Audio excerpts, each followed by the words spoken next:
السلام عليكم ورحمة الله تعالى وبركاته. أحبائي التلاميذ متتبعي قناة بروف فاطمة، ما تنسوش الاشتراك في القناة والضغط على زر الإعجاب وتفعيل الجرس ليصلكم كل جديد. اليوم سوف ننجز امتحان موحد إقليمي لشهادة لنيل شهادة الدروس الابتدائية. إذن on va faire cet examen en français. Comme vous voyez, vous avez ici la question en français.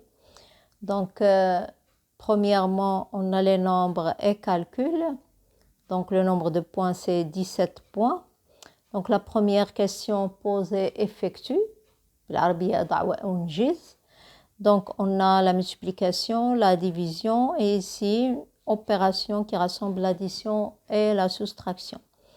Donc, on va commencer par la multiplication. On a 8052 fois 7,49. Donc, si vous avez bien appris vos tables de multiplication, vous ne trouvez aucun problème. Donc, regardez l'opération, j'ai déjà effectuée. On a 8052 fois 7,49. Donc, il ne faut pas oublier de mettre les points qui représentent, par exemple, ici, les centaines, ici, c'est les 1000. Donc, la somme, c'est 60 309,48. Pourquoi virgule 48? Il ne faut pas oublier la virgule, le nombre de chiffres qui se trouvent après la virgule. إذن عدد الأرقام اللي من بعد الفاصلة خصنا نحسبوهم واحد جوج. عندي هنا فقط واحد جوج في هذا العدد، هذا ما فيهش. إذن واحد جوج من اليمين وندير الفاصلة، ما ننساهاش. إذن بالنسبة للقسمة 675,54 divisé par 48,6. Premièrement, il faut se débarrasser de la virgule qui se trouve au diviseur. Regardez ici au diviseur, il faut se débarrasser de cette virgule. Ensuite, vous effectuez la division facilement. Donc, je dois multiplier par 10 pour se débarrasser de cette virgule. Aussi, le dividende, je dois le multiplier par 10. Et je vais avoir 6755,4 divisé par 486. Toujours, j'ai 3 chiffres, je prends 3 chiffres. Ici, 486 et ici, 675. Donc, j'ai 1 fois 486 égale 486. Le reste, c'est 189. Et je baisse le 5 et ainsi de suite. Donc, le quotient, c'est 13,9 et le reste, j'ai 0. Donc, l'opération suivante, comme vous voyez ici, l'addition entre les parenthèses et la soustraction, elle est à l'extérieur des parenthèses. Donc, je dois commencer par l'opération qui se trouve à l'intérieur des parenthèses. العملية التي تتواجد داخل الأقواس هي اللي نبدأ بها وعاد ندير هاد لو بروميير تيرم. إذا العدد الأول ناقص هاد العدد اللي غادي يخرج لي في هذه العملية. إذا ننجزها كذلك. إذا 829,740 divisé plus 303,648. Le plus important ici, c'est de mettre la virgule sous la virgule, les unités sous les unités, les dizaines et ainsi de suite. Il ne faut pas oublier le retenu. Par exemple, ici, j'ai 0 plus 8, 8, 4 plus 4, 8, 7 plus 6, 13, j'écris 3, et je retiens le 1. 10 plus 3, 13, donc j'écris le 3 et je retiens le 1. On a 3 plus 0, 3, et 8 plus 3, ça fait 11. Donc, j'ai trouvé 1133,388. Je vais la retrancher de ce nombre. Regardez, dans l'opération, ce nombre, c'est un nombre entier. Je dois le transformer en nombre décimal en rajoutant la virgule et les zéros. Regardez, j'ai rajouté la virgule et le nombre de zéros suivant le deuxième terme. إذا نهضر بالعربي باش تفهموا أكثر اللي ما فهمنيش. إذا هذا العدد هذا عدد صحيح. إذا خصني نحولو لعدد عشري. باش نحولو لعدد عشري نوضع الفاصلة والأصفر. الأصفر على عدد الأرقام المتواجدة في العدد الثاني. هنا العدد الثاني عندي 1 2 3. إذا نوضع 3 الأصفار في الأعلى. ضروري ومؤكد في الطرح خصني نوضع الأصفر كما كتلاحظوا. غندير 0 ناقص 8 لا يمكن، 10 ناقص 8 2، إذا أسلف وأرد سلف. 10 ناقص 9 1، 10 ناقص 4 6، وأنا ماشية كنجز في العملية. إذا نتوما عندكم الجواب. من الأحسن في هذه العمليات كانت خصكم توقفوا الفيديو وتنجزوهم ومن بعد تشوفوا الجواب. إذا هذا هو الجواب. وطريقة الكتابة جد مهمة، بالأخص نتوما اللي غادي تجتازوا الامتحان الموحد ديال السادس ابتدائي. خصها تكون الكتابة واضحة للمصحح، الأرقام مكتوبة بكتابة جيدة، وما نغلطش نحسب جيدا وناخذ الوقت ديالي باش ننسج هذا الامتحان. إذا وما نزربش وما نوضعش الورقة، أنا أول واحد ما نوضع الورقة ونخرج من القسم. من الأحسن ناخذ الوقت ديالي الكافي ونراجع جيدا الورقة ديالي واش ما نسيتش شي خطأ، وعاد نعطي الورقة ونخرج من قاعة الامتحان. إذا وكنتمنى لكم التوفيق بطبيعة الحال. إذا نمر إلى تمرين الموالي. إذا كنتمنى توقفوا الفيديو وتنجزوا هذه التمارين ومن بعد تشوفوا التصحيح. إذا عندي 7 على 4 ناقص 5 على 8 في 2 على 3 زائد 1 على 4. دائما العمليات المتواجدة في الأقواس هي اللي نبدأ بها. نبدأ بالعمليات المتواجدة في الأقواس. هنا كما كتلاحظوا 8 من مضاعفات 4، لا داعي نضرب 4 في 8، فقط نضرب 4 في 2. إذا كما كتلاحظوا في الجواب، إذا نعم، إذا لاحظوا هنايا ضربت هنا في 2، 4 في 2 تساوي 8، لا داعي باش نضرب 4 في 8 في هذه العملية. دائما انتبه إلى المقام. Il faut faire attention au dénominateur. Si 8 est un multiple de 4, donc je dois seulement multiplier par 2 pour avoir 8. 4 fois 2 égale 8. 7 fois 2 égale 14. Donc la deuxième opération, regardez ici, les dénominateurs sont différents. عندي المقامات مختلفة. Donc je dois multiplier 3 par 4 et 4 par 3. Aussi pour les numérateurs, je dois multiplier 2 par 4 et 1 fois 3. Donc le résultat de la première opération c'est 9 sur 8 et de la deuxième c'est 11 sur 12. Puisque j'ai la multiplication, je dois multiplier 9 par 11 et 8 par 12 et j'aurai 99 sur 96.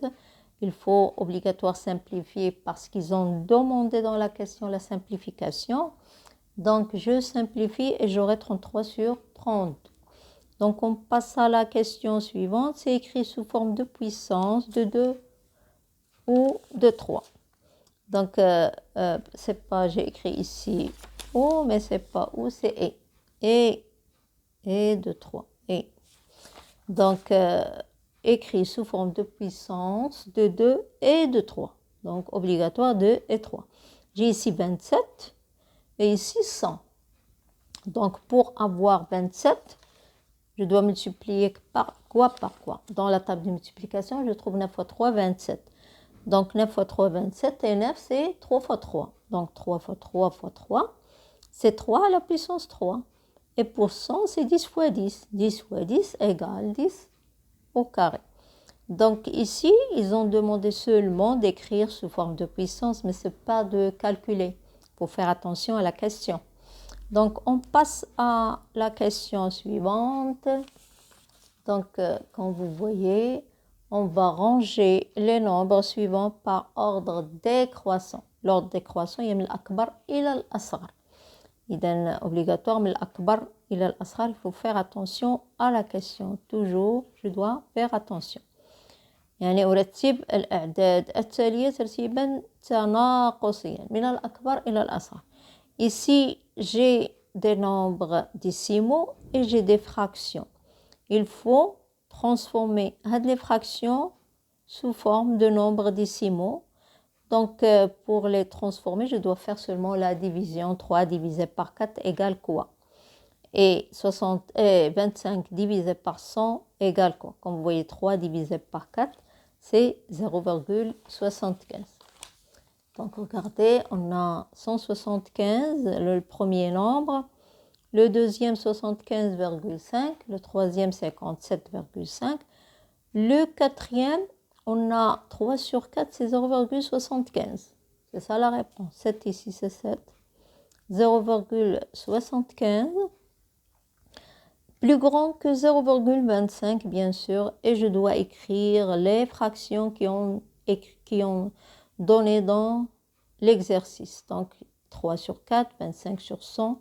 Et à la fin, on a 0,025.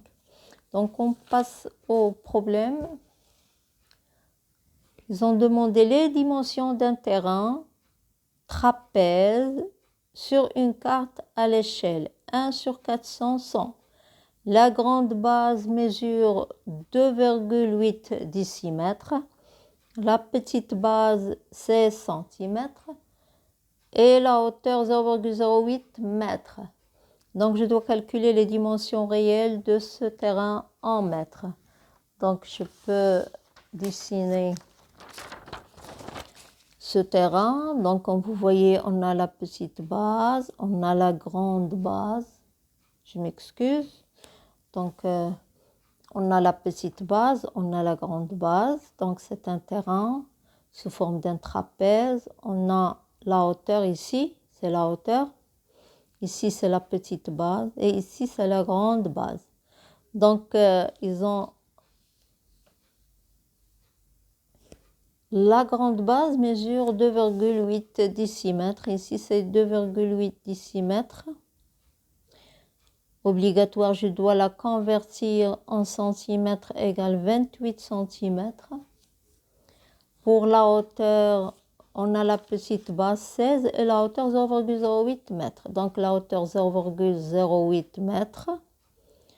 Donc ici mètre, décimètre et centimètre. Donc c'est 8 centimètres. Et pour la petite base, on a 16 centimètres. Donc c'est 16 centimètres.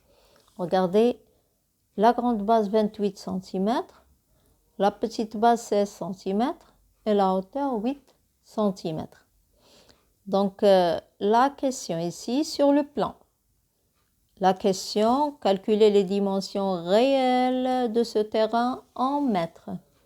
Donc, pour calculer les dimensions réelles, on doit faire à la règle. Qu'est-ce qu'il dit la règle? Donc, regardez les dimensions réelles de ce terrain en mètres. On a, premièrement, l'échelle, c'est 1 sur 400, 1 cm sur 400 cm. La base sur le plan, c'est 16 cm. La grande base sur le plan, bien sûr, 28, j'ai déjà expliqué. Je dois convertir. Et la hauteur, c'est 8 cm. Donc, la base réelle, c'est quoi la base réelle? Égale la base sur le plan fois 400 fois le dénominateur de l'échelle. دونك باش نلقى انا القاعده الصغرى الحقيقيه كنضرب القاعده في التصميم في مقام السلم. مقام السلم هو 400. اذا 16 fois 400 égale 6400 cm égale 64 mètres. Donc pour chercher la base réelle, on doit la convertir en mètres. La grande base réelle, même chose, la grande base sur le plan fois 400, 28 fois 400 égale 11 200 et je dois la convertir en mètres. La hauteur réelle, aussi la hauteur réelle, c'est la hauteur, ici c'est la hauteur, je me suis trompée, la hauteur sur le plan, ici la hauteur sur le plan fois 400, 8 fois 400 égale 3200 cm égale 32 mètres. Oui, on passe à la question suivante. On va calculer son aire réelle en mètres carrés. Donc, j'ai trouvé la grande base réelle et la petite base réelle. Donc, c'est la grande base réelle, la petite base réelle fois la hauteur divisée par 2, c'est ça l'aire réelle. قاعدة شنو كتقول لي القاعدة الكبرى زائد القاعدة الصغرى في الارتفاع قسمة 2. Donc, c'est 112 plus 64 fois 32 divisé par 2 égale 2816 mètres carrés. Oui, on passe à la deuxième page. Donc, pour la deuxième page, on a la géométrie. On trace un angle EOF qui mesure 105 degrés et OM sa bisectrice. Oui. Donc, il faut apporter un rapporteur. Oui, voilà le rapporteur. Il faut tracer un angle qui mesure 105 degrés. Comme vous voyez, j'ai tracé le premier côté et vous posez le rapporteur comme ça et vous comptez jusqu'à 105, ici 100 et la moitié c'est 105, ici c'est 110. Donc on a tracé l'angle. Et la deuxième question c'est sa bisectrice. Il faut tracer la bisectrice de cet angle يعني منصف هذه الزاوية. إذا الزاوية هي 105 درجات. On va prendre le compas, on va prendre une ouverture. Donc vous voyez une ouverture et on trace. Il ne faut pas changer l'ouverture. إذا ناخذ واحد الفتحة في البيكار وما نغيروهاش حتى نساليو الرسم. إذا ونبحث عن منصف هذه الزاوية. Oui, comme vous voyez, vous me suivez. Donc c'est très important. Cette question se pose toujours de tracer un angle et de tracer sa bisectrice. باش نرسموا الزاوية ونرسموا المنصف دائما كيطلبوها منا في الامتحانات دائما. إذا هنا وغادي نرسم المنصف. نعم إذا يمر من النقطة المنصف وغادي نسميه هو OM. إذا هذا هو منصف هذه الزاوية. On passe à l'exercice suivant. Observe la figure ci-dessous puis calcule les mesures des angles BAD et CAD. Donc on dit BAD, comme vous voyez BAD, c'est un angle, c'est un triangle rectangle comme vous voyez. C'est un triangle rectangle ici. L'angle là il mesure 90 degrés. Comme vous voyez, j'ai ici un codage. Le codage, il m'indique que c'est un triangle qui est rectangle et aussi isocèle. إذا هنا عندي واحد مثلث قائم الزاوية وفي نفس الوقت متساوي الساقين. إذا اللي كيكون القاعدة شنو كتقول؟ المثلث متساوي الساقين. إذا الزوايا المتواجدة على القاعدة ديال هذا المثلث متساوية ولا متقايسة. يعني اللي لقيته هنا كنلقاه هنا. بما أن عندي هنايا 90 إذا 180 ناقص 90 قسمة 2. إذا كما كتلاحظوا هاد الزاوية باش نلقاها 180 ناقص 90 درجة قسمة 2 ونلقى 45 درجة. إذا هنا عندي 45 وهنا عندي 45. إذا سي أ دي إلا خدينا سي أ دي دونك غادي ننتبهوا فقط لهذا المضلع الرباعي. هذا ce quadrilatère, comme vous voyez ce quadrilatère A, B, C, D. Donc on a ici un angle droit. On a ici 35 et 45, ça fait combien? La somme, ici la somme c'est 80 degrés. 45 plus 35, ça fait 80 degrés. Ici j'ai 75 et je dois chercher cet angle. Ils m'ont demandé de chercher tout cet angle. Donc on a 35 plus 45. Ici j'ai écrit 75 degrés. Plus 35 plus 45 il y a 80. Plus 90 degrés. Donc, et on sait que la somme des angles d'un quadrilatère c'est 360 degrés. إذا مجموع قياس الزوايا مضلع رباعي 360 درجة. إذا 360 ناقص المجموع ديال الزوايا عطاتني 115 درجة. إذا هاد الزاوية هذه كتساوي 115 درجة. إذا نمر إلى الصفحة الموالية. إذا قالوا لنا construit un losange MNOP tel que MN égale 3 cm et MN ولا NMP égale 65. إذا هنا رأس الزاوية هي M. هاد الزاوية هذه الرأس ديالها هي M فيها 65 درجة. إذا أنا رسمت MN. هو دا MN رسمته يساوي 3 سنتيمتر. إذا شنو بقى لي؟ NMP 65. إذا M هي هذه نحط فيها المنقلة يعني le rapporteur, je vais le poser ici et je vais mesurer 65. Donc 0, 10, 20, 30, 60, 65. Ici, c'est 65. Donc, et je dois mesurer, quand vous voyez ML, je dois un losange. On sait que les caractères d'un losange, tous les côtés sont égaux. Donc, il y a le premier côté, je vais mesurer 3 cm, 0 jusqu'à 3. Donc 3 cm, comme vous voyez jusqu'ici, 3 cm. L'angle, c'est 65 degrés. Et je termine avec le compas. Donc, avec le compas, je vais mesurer ce côté. Comme vous voyez, le côté, ouais, le côté. Et je termine comme ça, même mesure. Je ne change pas l'ouverture. Donc, et je trace le losange. Oui, j'ai trouvé le 4e point. Donc, et j'ai terminé mon losange. Donc, tous les côtés sont égaux.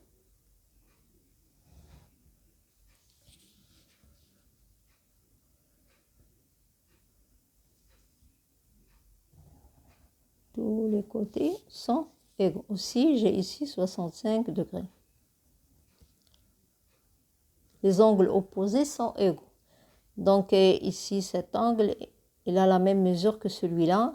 Et les 4 côtés sont égaux, comme vous voyez. Et j'ai un losange. Je peux tracer dans ce losange les diagonales. La grande diagonale et la petite diagonale. Oui, c'est ça le losange. On passe à l'exercice suivant. Je trace la symétrique de la figure ci-dessous par rapport à la droite D. Donc, il y a la droite D, l'axe de symétrie, où est la figure et je vais compter. Regardez, je compte dès l'axe de symétrie. 1, 2, 3, 1, 2, 3 et je mets un point. J'ai ici 1, 2, je mets un point. Ici, j'ai 1, 2, 3. Donc, 1, 2, 3, je mets un point. Ici, j'ai 1, 2, 3, 4, 5 et je compte 1, 2, 3, 4, 5 et je mets un point. Et je vais le tracer rapidement. Et je le trace.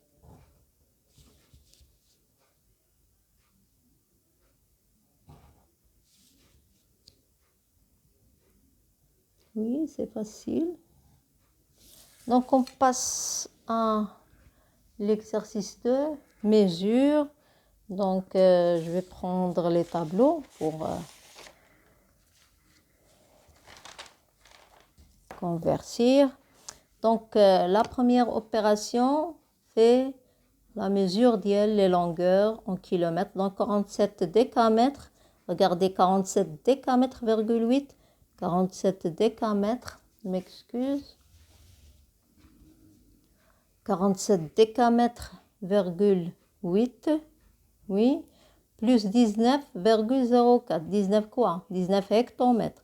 J'écris 19 hectomètres,04. C'est pas la peine de mettre pour le moment la virgule. À la fin, quand vous convertissez, vous mettez la virgule. Je vais faire la somme. J'ai ici 12 de retenue, ici 8, 13 et ici c'est 2. Donc, je dois convertir en kilomètres. Donc, c'est 2,382 kilomètres. 2,382 kilomètres. Donc, le deuxième, c'est le tableau des masses, comme vous voyez. Le tableau des masses. On a 945 kg. On a 945 kg, 945 kg,71 plus 36,5 hectogrammes. 36,5 hectogrammes. Je vais faire la somme. On a 6, 13, on a 8, 9, 8, 4 et 9. Donc, on va la convertir en quintal. Donc, 9,4936. Donc, la suivante, c'est la mesure d'air. Passe au tableau suivant. Donc, on a 650 mètres carrés. 600 ou la 560 mètres carrés plus 3,114 hectares. 3 hectares, donc regardez les hectares, 3 hectares, 114, 0, 10, 6, 7, 1 et 3. Donc, je dois la convertir en A, comme vous voyez, c'est 317. La réponse, c'est 317. Donc, la dernière, c'est le tableau de volume.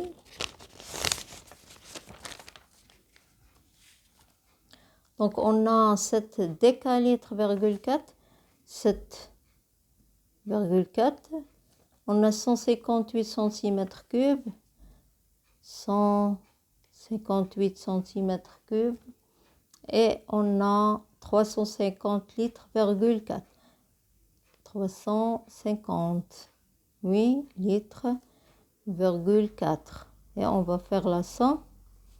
Donc, on a 8, 5, 5, 4, 12 et 4.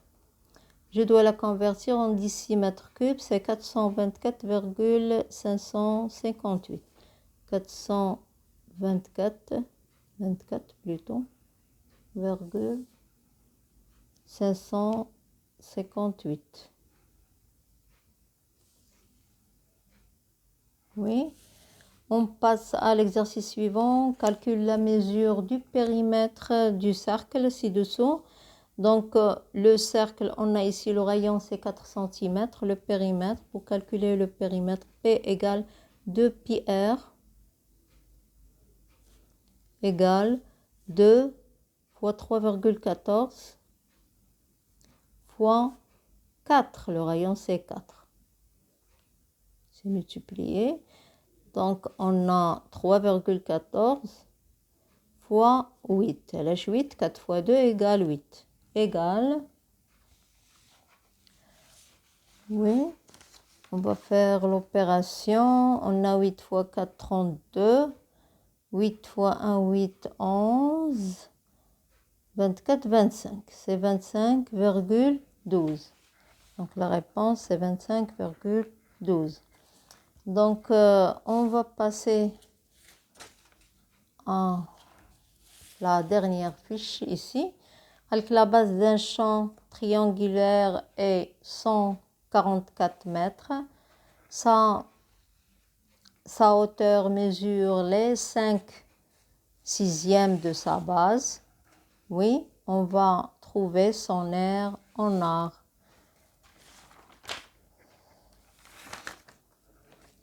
Donc, pour trouver l'aire, il faut chercher premièrement la hauteur.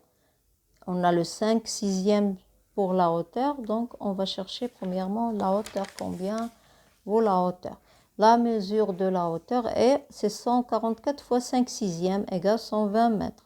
L'aire du champ est, donc pour le triangle, on a la base fois la hauteur divisée par 2. La base c'est 144, la hauteur c'est 120, divisé par 2 égale 8640 mètres carrés, égale 86,40 ar, puisqu'ils ont demandé de convertir en ar. La réponse doit être en ar. Donc, on va passer au dernier exercice ici. Ce qu'il dit, le graphique ci-dessous représente le taux de remplissage de quelques bassins marocains le 20 juin 2024. On a le premier bassin, le deuxième, le troisième, le quatrième et ainsi de suite. Donc la question, quel est le bassin qui a connu le taux de remplissage le plus bas? Donc quand vous voyez le plus bas ici, c'est celui-là, 5,70. C'est Rabi. Donc, le premier bassin, c'est Rabi', la réponse à la première question. La deuxième question. Quel est le bassin qui a connu le taux de remplissage le plus élevé? Donc, le plus élevé ici, c'est celui-là. Donc, 60,60. Donc, c'est l'Oukous. Donc, la réponse est l'Oukous. Quels sont les bassins dont le taux de remplissage ont dépassé 40,96? Donc, je trouve ici 13, 26. Hein. Donc, ceux qui ont dépassé 40, c'est quoi? C'est un SIFT. Comme vous voyez, c'est un SIFT. Quoi aussi? Ce bout. Comme vous voyez, ce bout, il dépasse 40. Et celui-là, c'est l'Oukous. Donc, la dernière question, on a quels sont les bassins dont le taux de remplissage n'ont pas dépassé 14%. Donc, non, c'est pas 14%, mais c'est 14,96. Donc, on trouve Rabi', Sous Messan, Dra et Wednou. Donc, toujours l'organisation et traitement des données. La réponse se trouve sur le graphique. Il faut bien lire la question et bien lire aussi le graphique pour bien répondre. Donc, je te souhaite bonne chance et au revoir.